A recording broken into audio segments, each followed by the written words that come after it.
लिया, हर वैभव से वैराग लिया। वो सृष्टि से संयुक्त हुए, सिद्धार्थ से गौतम बुद्ध हुए।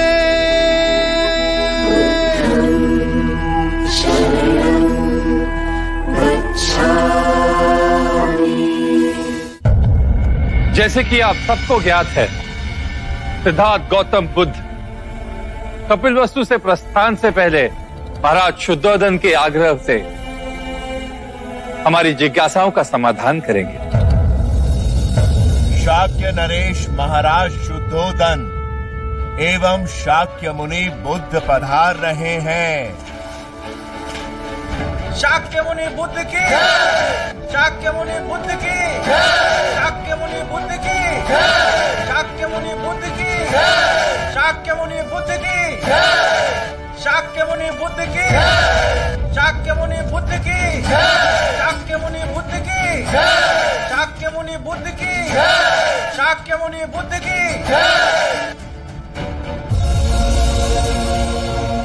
बुद्ध, सभी शाक्य राजा आपका स्वागत करते हैं।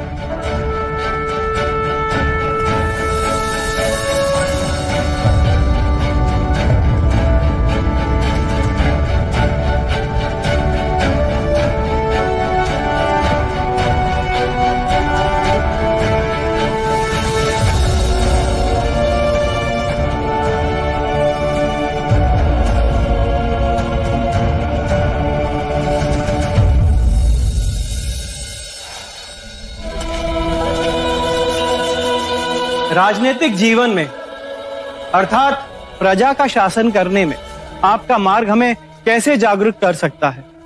शासन ना करके। कृपया विस्तार से समझाएं। पहला भाव जो आपको आपके अंतर से खोना है वो है आपका अपना शासक भाव, और जो भाव आपको अपने अंतर में जगाना है वो है मैत्री पिता भ्राता का भाव। कर्म के चक्र से यदि आप राजा बने हैं तो केवल इसीलिए कि आप अपनी प्रजा की आंखों के अश्रु पहुंच सकें, उनके दुखों को दूर कर सकें। यही कृत्य आप अपने घरों में हर दिन करते हैं पिता बनकर। तो फिर आप सब ये भाव शासक बनकर क्यों नहीं करते? क्योंकि आप स्वयं को प्रजा से भिन्न समझते हैं, इसीलिए आप सब पूछते हैं कि जागृत शासक कैसे बने। ये प्रश्न आप तब नहीं पूछते जब आप पिता बने थे कि हम पिता कैसे बने, क्योंकि वहां अपनत्व का भाव है। तो इसी भाव को और विस्तृत करें। सभी अपने हैं, सभी के दुख अपने हैं, सबको न्याय और आनंद देने का जो ये मार्ग आप सबको प्राप्त हुआ है उसे व्यर्थ ना गवाएं। शारीरिक रोगों और मानसिक दुखों से तो जन जन पीड़ित है, पर उनको आप सामाजिक न्याय देकर उनके जीवन को सुखमय तो बना सकते हैं। मैं इस क्षण को कदापि नहीं भूल सकता। आपने मुझे जगाया है। शाक्य मुनि बुद्ध की, शाक्य मुनि बुद्ध की, शाक्य मुनि बुद्ध की, शाक्य मुनि बुद्ध की, शाक्य मुनि बुद्ध की आज आपने हमारे बंद हृदय का द्वार खोल दिया। आपका सूर्य जहां जहां चमकेगा वहां हर्ष और उन्नति परछाई बनकर आपके पीछे आएगी। आप स्वयं शाक्य के महाराज बनकर हमारा नेतृत्व करें तो जन जन का हित होगा महात्मन।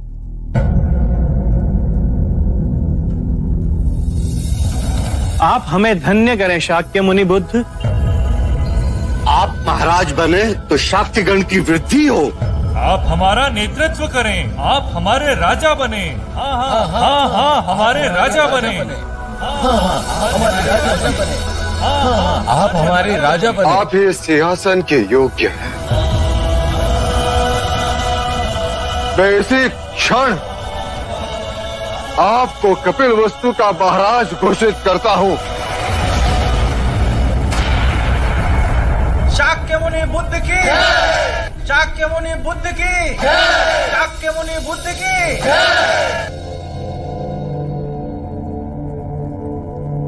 आभार आप सबका। आप सभी मुझे शाक्य का महाराजा बनाना चाहते हैं, धर्मयुक्त राजनीति का पालन करते हुए प्रजा का भला करना चाहते हैं। क्या आप लोग ये नहीं चाहते कि मैं इसी प्रकार समस्त मानव जाति का कल्याण करूं? यदि मैं शाक्य महाराजा बना तो केवल शाक्य गणतंत्र तक ही सीमित रह जाऊंगा, परंतु अब सारी मानव जाति मेरी है। मैं समस्त मानव जाति का हूं। मैं हर राजा, हर सम्राट से मिलूंगा, उन्हें धर्म के मार्ग का पालन करते हुए राजनीति करने को कहूंगा।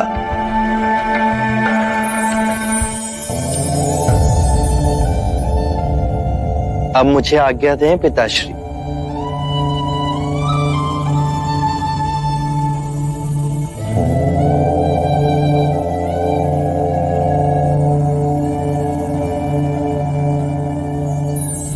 शाक्य मुनि बुद्ध की शाक्य मुनि बुद्ध की शाक्य मुनि बुद्ध की शाक्य मुनि बुद्ध की शाक्य मुनि बुद्ध की शाक्य मुनि बुद्ध की शाक्य मुनि बुद्ध की शाक्य मुनि बुद्ध की शाक्य मुनि बुद्ध की शाक्य मुनि बुद्ध की। बुद्ध की विदाई आंसुओं से नहीं होगी।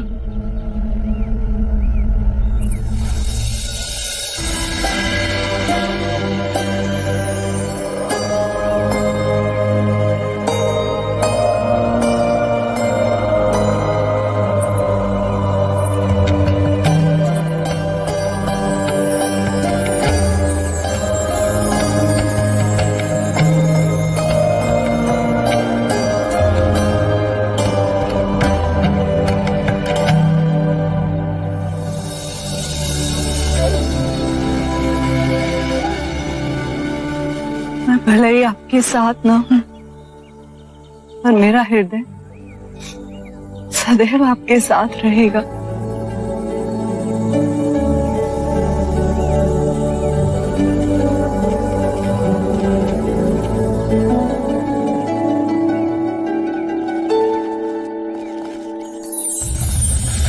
शाक्य मुनि बुद्ध की शाक्य मुनि बुद्ध की शाक्य मुनि बुद्ध की शाक्य मुनि बुद्ध की शाक्य मुनि बुद्ध की शाक्य मुनि बुद्ध की शाक्य मुनि बुद्ध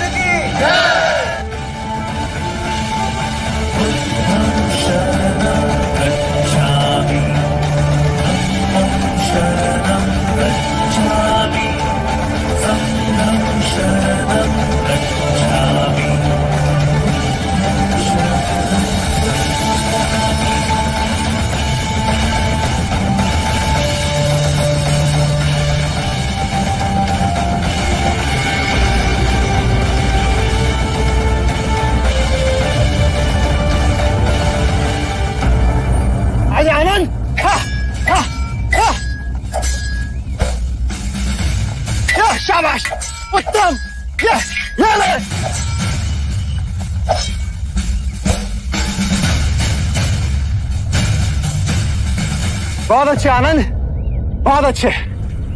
तू है मेरा शिष्य बनने योग्य। मैं तुझे तलवारबाजी का श्रेष्ठ योद्धा बनाऊंगा।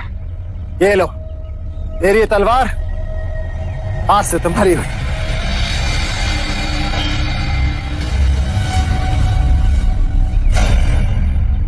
युद्ध के क्षेत्र में जो विचार करके बैठोगे तो सर धड़ से अलग कर दिया जाएगा महानाम।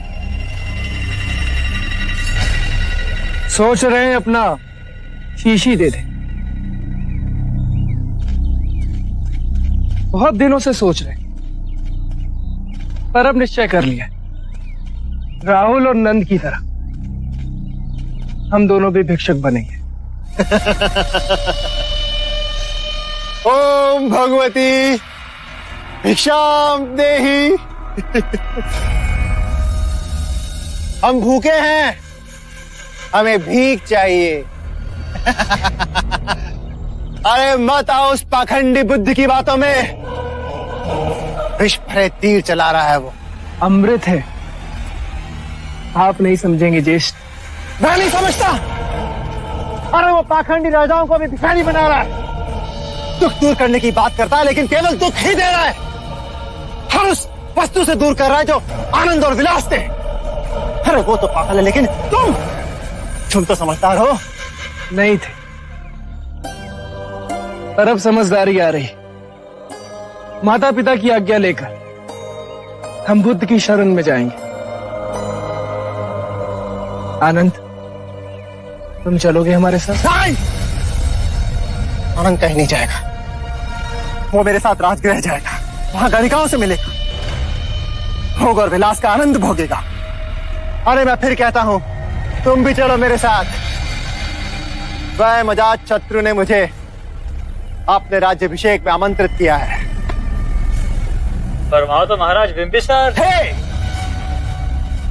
किंतु अब तख्ता पलट चुका है। बिंबिसार कारागृह में अंतिम सांस ले रहा है।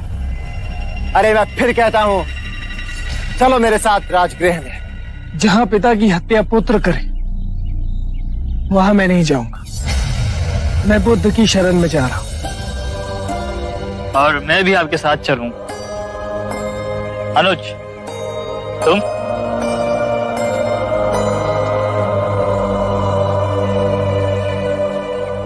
मैं भी आपके साथ जाऊंगा। अरे समझने की कोशिश करो। ये यदि कुएं में गिरते हैं तो नहीं गिरने दो, लेकिन तुम मेरे साथ राजगृह चलो। ज्येष्ठ, आप नहीं समझ रहे, पर जिस दिन से बुद्ध के चरण कपिल वस्तु में पड़े हैं, मेरा रोम रोम उनकी ओर बह रहा है। मैं तो नंद के साथ उसी क्षण संग में जाना चाह रहा था, पर संकोच में माता पिता से कह ना सका। पर अब मैं अपने मन में सब कुछ स्पष्ट कर चुका हूँ। मैं बुद्ध की शरण में ही जाऊंगा।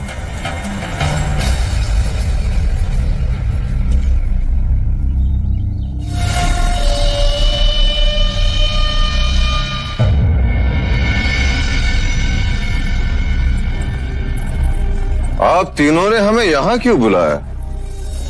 महाराज, हम तीनों ने मिलकर कुछ बनाया है जो हम आपको भेंट करना चाहते हैं।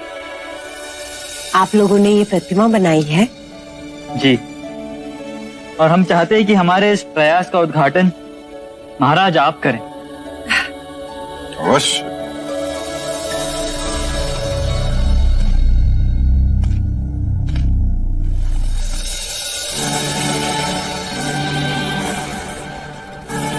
अप्रतिम,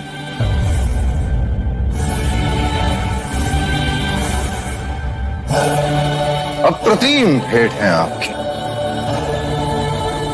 बोलो, इसके प्रतिफल में आप हमसे क्या भेंट चाहते हैं? हमें आज्ञा दीजिए। आज्ञा? कैसी आज्ञा? हम तीनों ने अपना मार्ग चुन लिया। हम बुद्ध की शरण में जा रहे हैं, भिक्षुक बनने।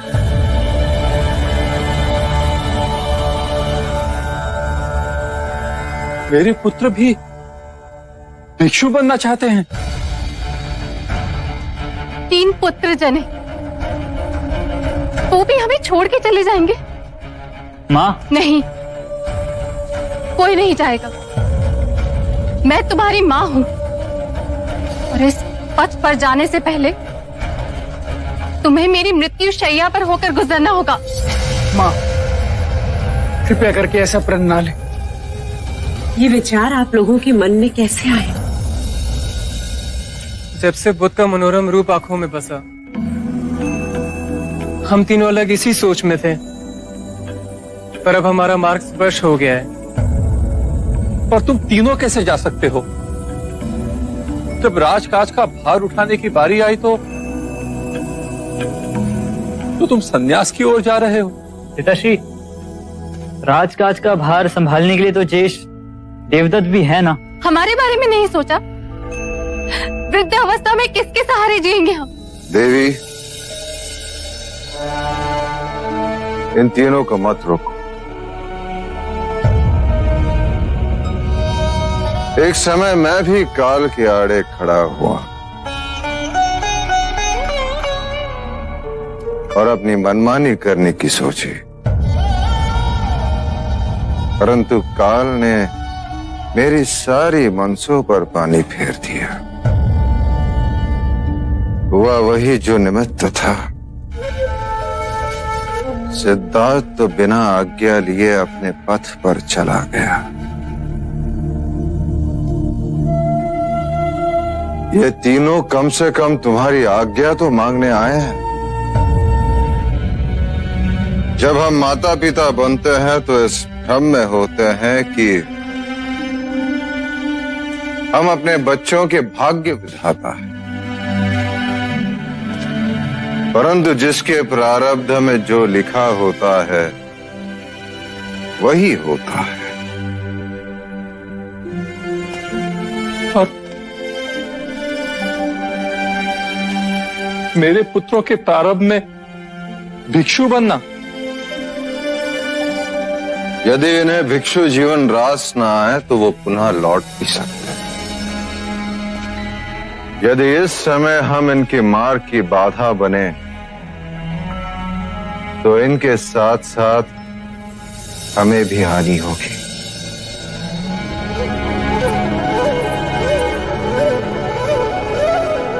माँ,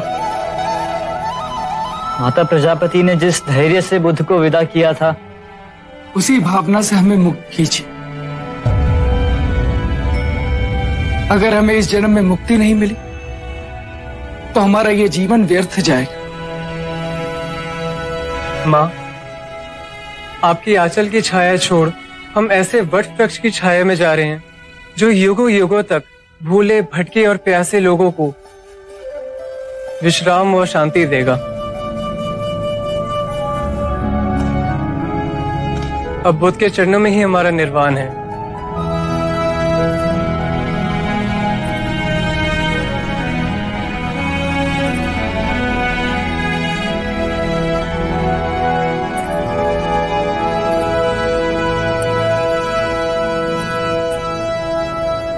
जाओ पुत्र, तुम्हें वो मिले जो हमें इस जीवन में नहीं मिला। जाओ।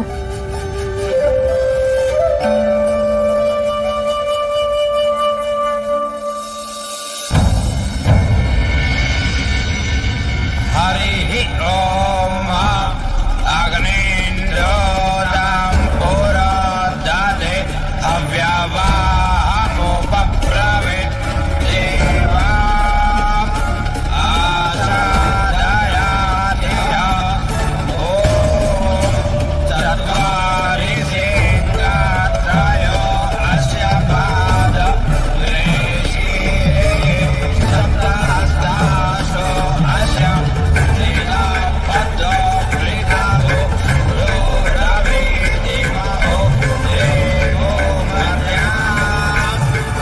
ये सुंदर दृश्य देखने के लिए स्वयं भगवान बुद्ध नहीं आए? अरे कम से कम अपने किसी प्रतिनिधि को ही भेजते। हाँ, अजात शत्रु को हमने भगवान बुद्ध का शत्रु बना दिया है।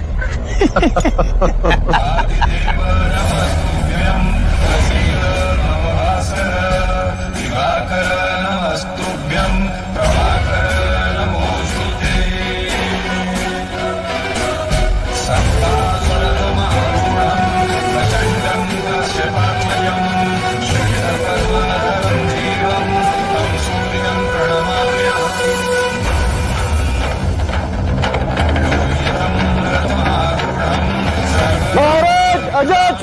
की, महाराज अजातशत्रु की, महाराज अजातशत्रु की, महाराज अजातशत्रु की, महाराज अजातशत्रु की, महाराज अजातशत्रु की। महाराज, प्रथा के अनुसार अब आपको राजमाता का आशीर्वाद लेना चाहिए। लज्जा नहीं आती तुझे? अपने ही पिता को कारागृह में डालकर अपने ही राज्याभिषेक के लिए मुझे बुलाने आया है तू? यदि वो आपके पति हैं तो मैं भी आपका पुत्र हूँ। मैं तेरी माँ नहीं, और आज इसी क्षण से तू भी मेरा पुत्र नहीं। चला जा मेरे सामने से, इससे पहले कि मेरे मुंह से तेरे लिए कोई श्राप निकले। महाराज, राजमाता के पास चले?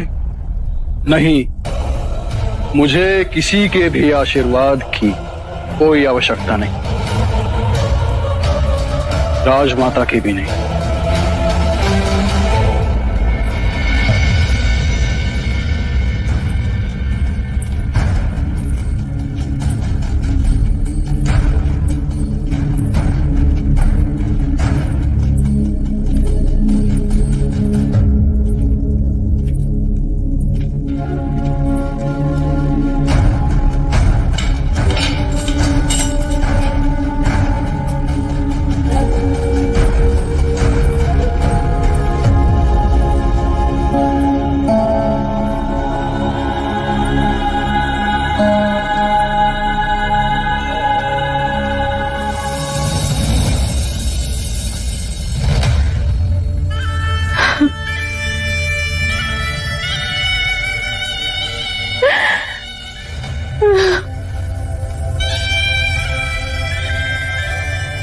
कि वैसे अधर्म के सम्मुख ढाल बनकर खड़े हैं,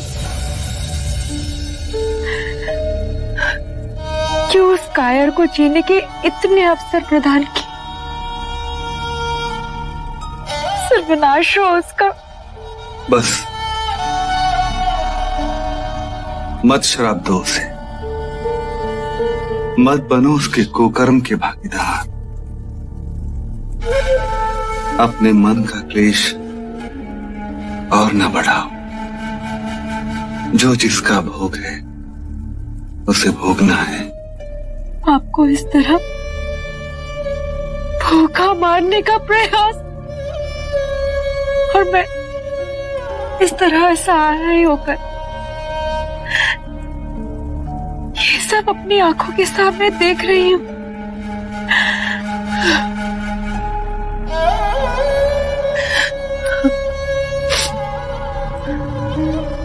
इसमें कुछ खाने के लिए,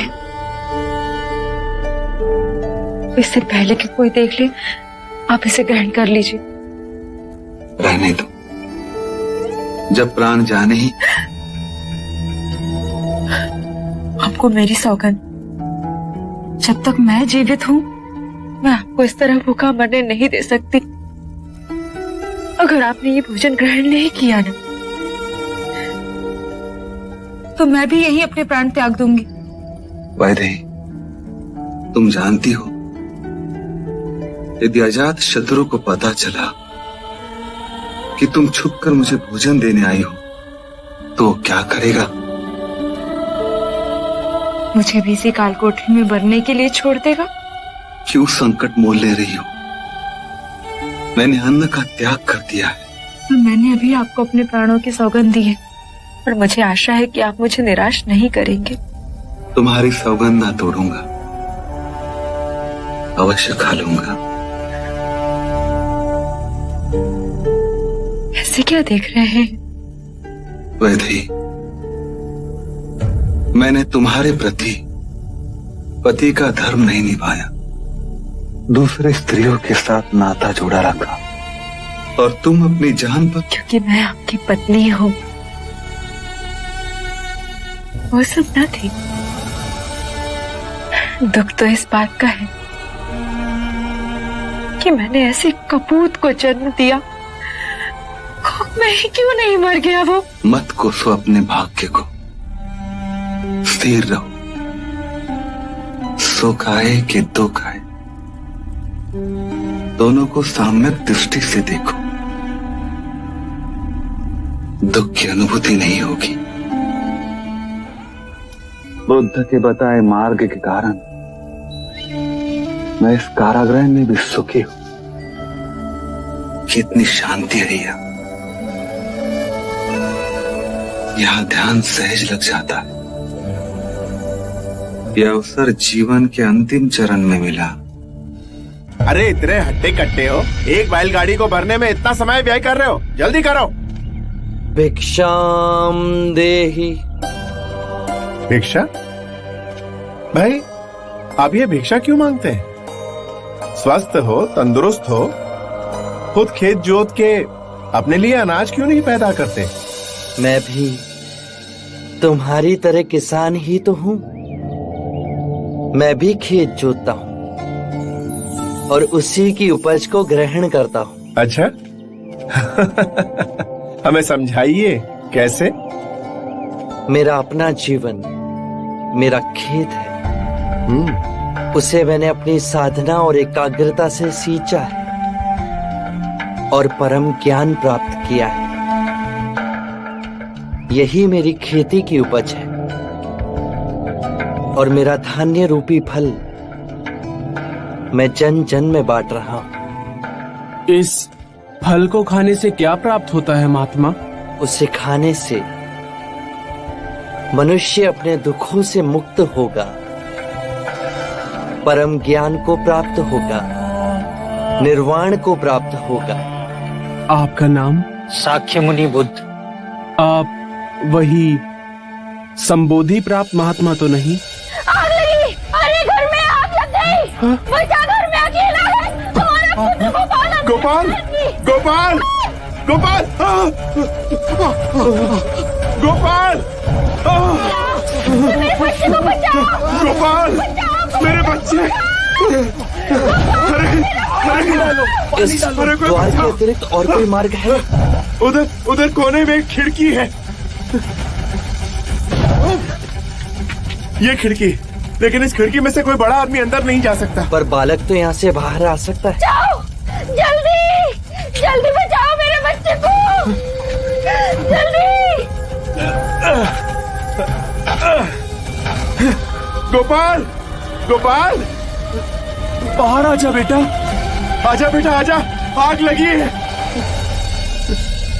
गोपाल गोपाल,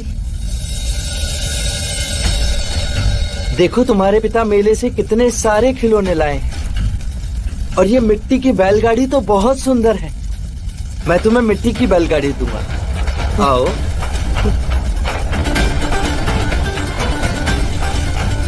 हाँ आजा।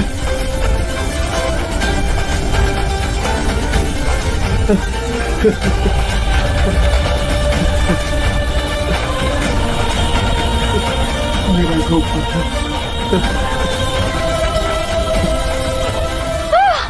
मेरा बच्चा, मेरा बच्चा।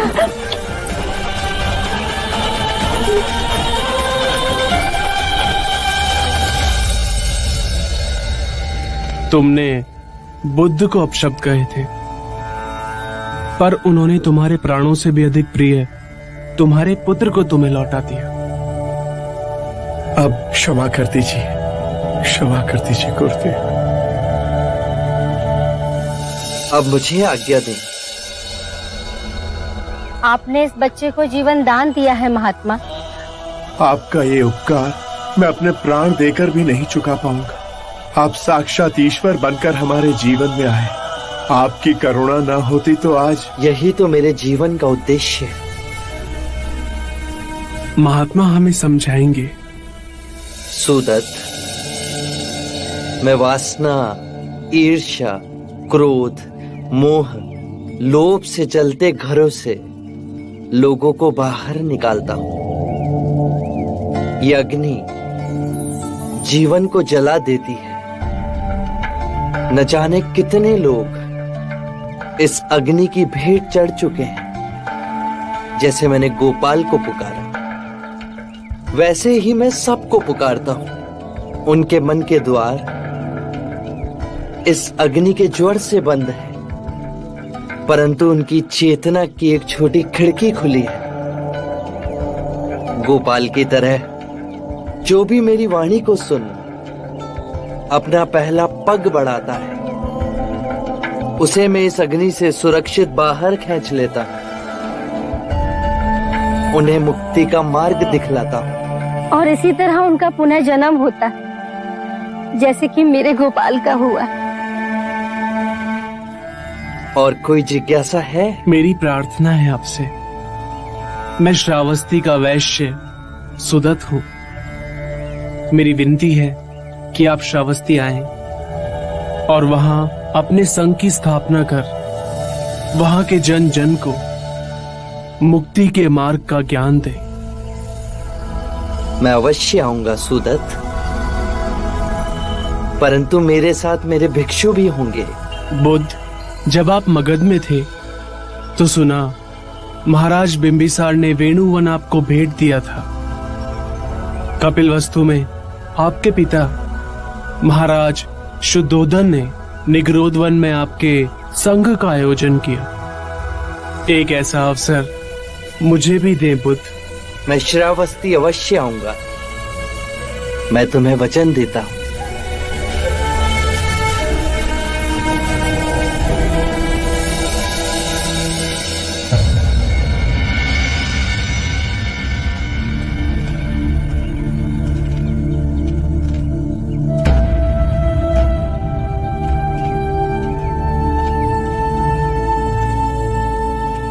शुभ आत्माएं उजाले की ओर बढ़ रही हैं। हाँ गुरुदेव, हम अपने प्रिय बुद्ध के चरणों में अपने जीवन को समर्पित करने आए।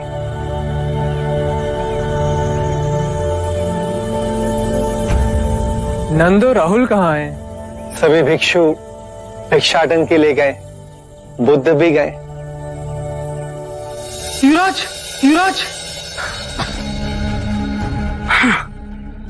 पाली, तुम हमारे पीछे पीछे क्यों आए?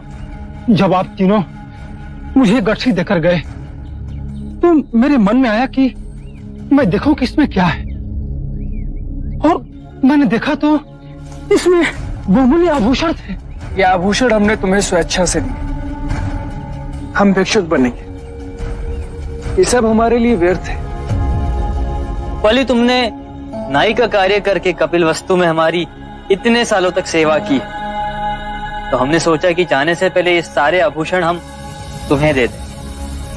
ये आभूषण आपके आने वाले जीवन में आपकी सहायता करेंगे। वही तो मैंने भी सोचा। तुमने क्या सोचा? मैंने सोचा यदि कपिलवस्तु के युवराज रत्न और धन का त्याग कर बुद्ध की शरण में जा सकते हैं, तो मैं तो निधन हूं, मेरे पास तो त्यागने के लिए कुछ भी नहीं है।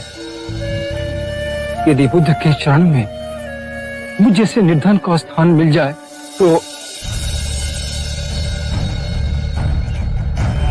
उपाली, तुम भिक्षु कैसे बनोगे?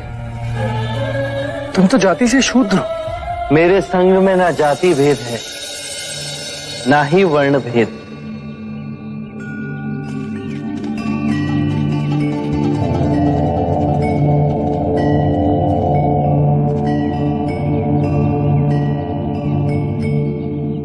मैं सर्वप्रथम दीक्षा उपाली को दूंगा।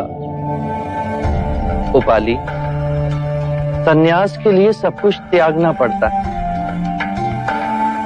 परंतु तुम्हारा त्याग सर्वोत्तम है। युवराज, धन, ऐश्वर्य, आभूषण सब कुछ त्याग कर आए,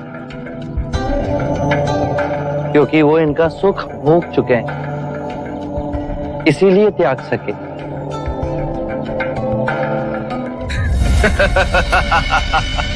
मित्र, आज बड़ा ही आनंद आया, किंतु एक बात है जो बार बार खटक रही है। कौन सी बात? जिसके कारण ये सारा उपद्रव हुआ वो तो साफ बच गया। मेरे विचार से सबसे पहले उसे मार देना चाहिए। किसकी बात कर रहे हो तुम? सिद्धार्थ की। मित्र, तुम्हें ये कष्ट कभी ना देता, किंतु जब जब मैंने उसे मारना चाहा तब हर बार उसके भाग्य ने उसे मुझसे बचा लिया। वो मेरे ही कारण तो संन्यास की राह पे चल पड़ा है। कुमार देवदत्त, ये बात आपने हमारे सामने कह दी, परंतु ये बात बाहर मत कहिएगा। बुद्ध की हत्या का षड्यंत्र भी किया तो समूचे मगध में हम सबको विरोध का सामना करना पड़ सकता है। हाँ महाराज, कुलगुरु सत्य कह रहे हैं। आपने महाराज बिंबिसार को कारागृह में डाल दिया, प्रजा फिर भी शांत है, परंतु कब तक? हमें ये नहीं भूलना चाहिए, महाराज बिंबिसार के विश्वसनीय अब भी हमारे चारों ओर। आपके अभिषेक के विरुद्ध जितनों ने खुलकर विरोध किया उन्हें तो हमने कालकोठरी में डाल दिया, और जो बच गए वो केवल एक अफसर की ताक में होंगे। और यदि वो किसी समय संगठित हो गए तो ढूंढ ढूंढ के मारिए उन्हें महाराज, ढूंढ ढूंढ के। क्योंकि यदि कल आप युद्ध पे गए और वापस लौटने पर मगध के किले के द्वार आपके लिए ही बंद कर दिए गए और महाराज बिंबिसार स्वयं मगध के सिंहासन पर विराजमान हो गए तो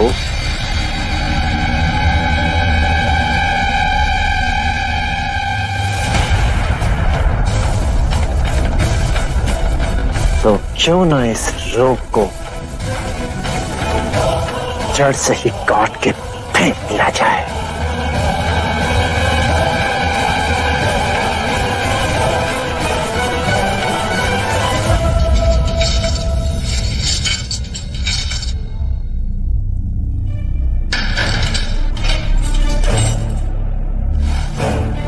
महाराज, महाराज, खुद तुम? महाराज, हमें आपकी आज्ञा चाहिए।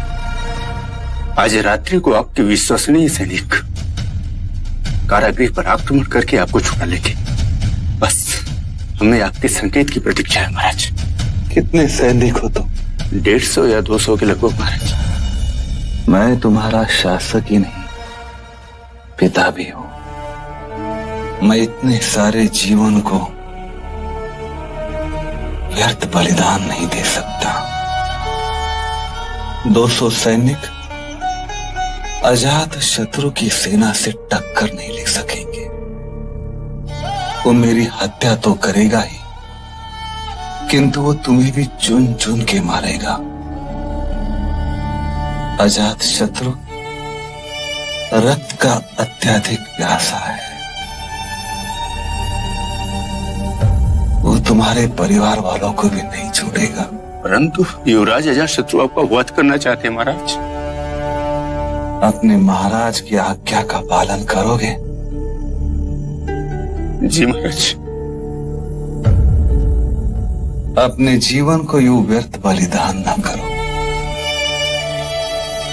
मेरी आत्मा को अत्यंत शांति प्राप्त होगी यदि तुम मेरे प्यारे मगध की सेवा करोगे। तुम अजात शत्रु सत्ता का लोभी अवश्य है, पर मगध की प्रजा की देखभाल करेगा। अब तुम अपने प्राण अधिक संकट में न डालो।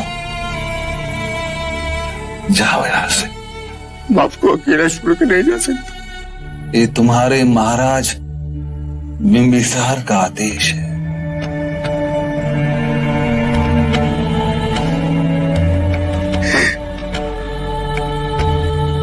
खुद तुम मुझे अपनी कटार दोगे? जी महाराज, आत्मरक्षा के लिए इतनी सी कटार उपयुक्त नहीं। आत्मरक्षा हेतु नहीं, इस कटार से मैं अजात शत्रु को पितृ हत्या के पाप से सदा सदा के लिए मुक्त कर दूंगा।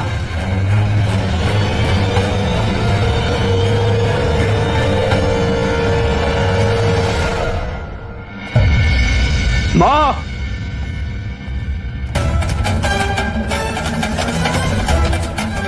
मैंने आदेश दिया था कि कोई भी महाराज को भोजन नहीं देगा, किंतु आपने कई बार मेरे आदेश की अवहेलना की और छुपते छुपाते महाराज को भोजन दिया।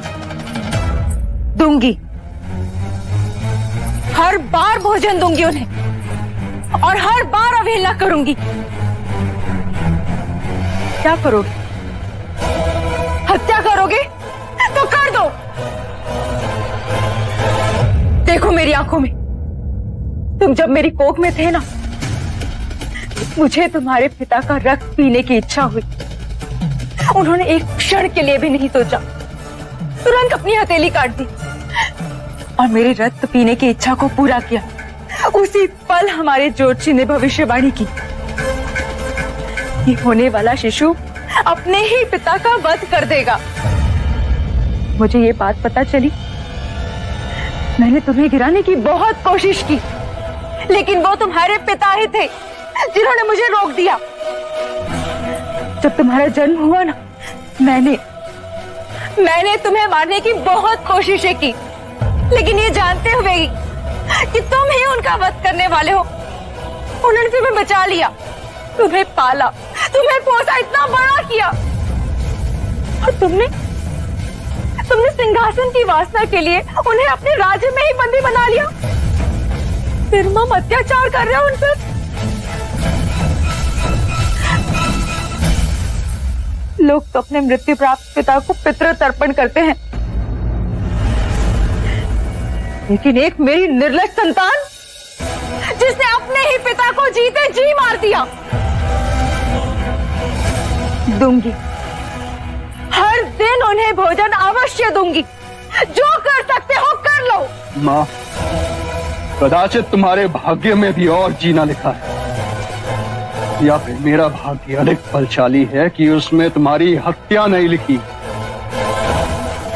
कल रात्रि महाराज ने स्वयं को कटार मार आत्महत्या कर ली।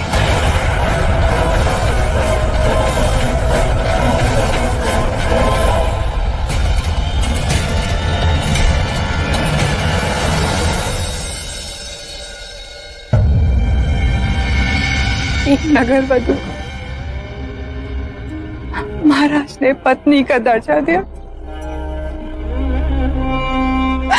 हमारे पुत्र जीवक को पिता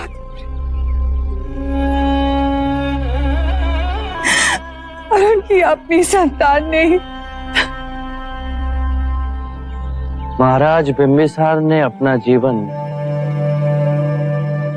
सचेत अवस्था में जिया। जो भी मनुष्य अपने जीवन को ध्यान पूर्वक जीता है, उसे मृत्यु का भय नहीं होता। आम्रपाली, नहीं था भय महाराज का, और मेरे हृदय में अजात शत्रु के लिए जो घृणा भरी हुई है। घृणा से घृणा मिटाई नहीं जा सकती। घृणा प्रेम से मिटती है, और यही प्रकृति का अटल सिद्धांत है। तो मुझे मार्ग दिखाइए बुद्ध। जो समय बीत गया उसमें मत उलझे रहो। और ना ही आने वाले समय के स्वप्नों को देख। इसी क्षण में स्वयं को केंद्रित करो। जो असहनीय वेदना है तुम्हें, उससे मुक्ति मिलेगी। आरंभ हो गई निर्वाण प्रथा, सुनो सुनो ये बुद्ध कथा।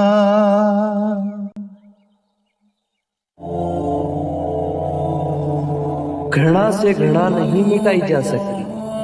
घृणा मिटती है केवल प्रेम से, और ये प्रकृति का अटल सिद्धांत है।